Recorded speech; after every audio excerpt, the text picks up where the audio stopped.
संभावना सेठ एक भारतीय टेलीविज़न और फिल्म अभिनेत्री हैं। यह टेलीविज़न शो डांसिंग क्वीन, दिल जीतेगी देसी गर्ल, वेलकम बाजी, महमा नवाजी के लिए जानी जाती हैं। इनका जन्म 21 नवंबर 1980 को जनकपुरी दिल्ली में हुआ था और इन्होंने दिल्ली से ही अपनी स्कूली पढ़ाई पूरी की और मैत्रेय कॉलेज दिल्ली से अपनी ग्रेजुएशन की पढ़ाई भी पूरी की।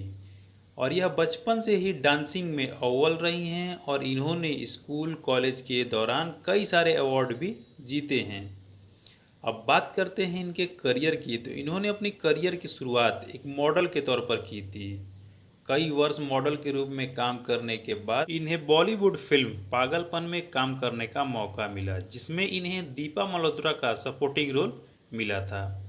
इन्हें फिल्म इंडस्ट्री में वास्तविक पहचान शाहिद कपूर और करीना कपूर खान की फिल्म 36 चाइना टाउन के सॉन्ग आशिकी में तेरी से प्राप्त हुई थी। इस गाने में यह आइटम गर्ल के रूप में नजर आई थी। इसके बाद इन्होंने कई television dancing reality show dancing queen, दिल जीतेगी देसी गर्ल, वेलकम बाजी, महमा नवाजी की आदि में भाग लिया। इसी दौरान इन्हें हिंदी टेलीविज़न के most popular TV show big boss season 2 में और बिग बॉस 8 में हिस्सा लेने का मौका मिला। संभावना सेठ ने बॉलीवुड और भोजपुरी इंडस्ट्री के लिए 50 से भी ज़्यादा आइटम सॉन्ग पर डांस किया है और अपने डांसिंग अदाओं के लिए फैंस के बीच काफ़ी लोकप्रिय भी हो चुकी हैं। अब बात करते हैं इनके पर्सनल लाइफ के बारे में। तो यह एक शादीशुदा अभिनेत्री हैं और इन्होंने डांस ट्रेनर और मार्शल आर्टिस्ट अविनाश द्विवेदी से शादी की है।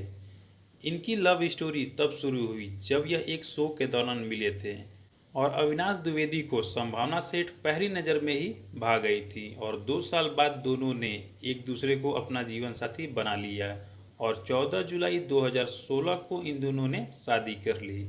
आपको बता दें कि 2020 में संभावना सेठ 40 साल की हो गई हैं और इनके पति अविनाश द्विवेदी 32 साल के हो गए हैं। इस तरह इनके पति इनसे 8 साल छोटे हैं। अब बात कर लेते हैं इनके फिजिकल अपीयरेंस के बारे में। तो इनकी हाइट 5 फुट 7 इंच है और इनका वजन लगभग 58 किलो का है। तो दोस्तों, ये वीडियो कैसी लगी आप मुझे कमेंट बॉक्स में बताइएगा और वीडियो को लाइक करके चैनल को सब्सक्राइब कर लीजिएगा इसी तरह की जानकारी प्राप्त करने के लिए।